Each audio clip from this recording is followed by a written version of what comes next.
একটি স্লোগান, একটি পোস্টার, আর তাতেই যেন কেঁপে উঠেছে গোটা ভারত। উত্তর থেকে দক্ষিণ, পূর্ব থেকে পশ্চিম, সর্বত্র ছড়িয়ে পড়েছে এক অভূতপূর্ব প্রতিবাদের আগুন।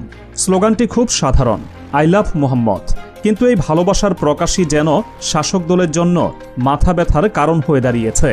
পরিস্থিতি এতটাই উত্তপ্ত যে ভারতের রাজপথে এখন পুলিশ আর সাধারণ মানুষ মুখোমুখি।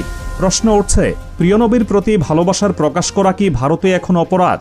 সাধারণ মানুষের কণ্ঠে উচ্চারিত একটি স্লোগানকে কেন্দ্র করে কেন পুলিশি লাঠিচার্জ, কেন শত শত মানুষের বিরুদ্ধে মামলা, আর কেনই বা এই আন্দোলনকে দেশবিরোধী ষড়যন্ত্র বলে দাগিয়ে দেওয়ার চেষ্টা চলছে?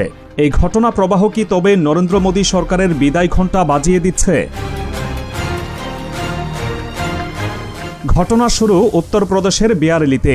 গত ২৬ সেপ্টেম্বর শুক্রবার জুমার নামাজের পর ইসলামিয়া ময়দান পরিণত হয়েছিল এক জনসমুদ্রে।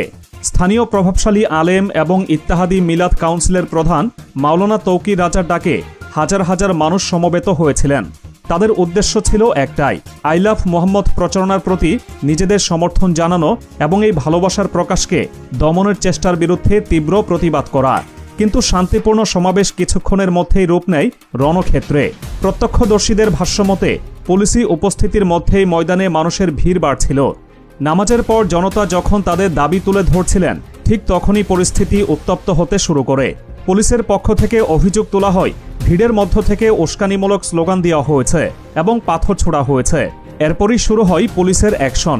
পরিস্থিতি নিয়ন্ত্রণে আনার নামে চালানো হয় নির্বিচারে লাঠিচার্জ। মুহূর্তের মধ্যে গোটা এলাকা রণক্ষেত্রে চেহারা নেয়।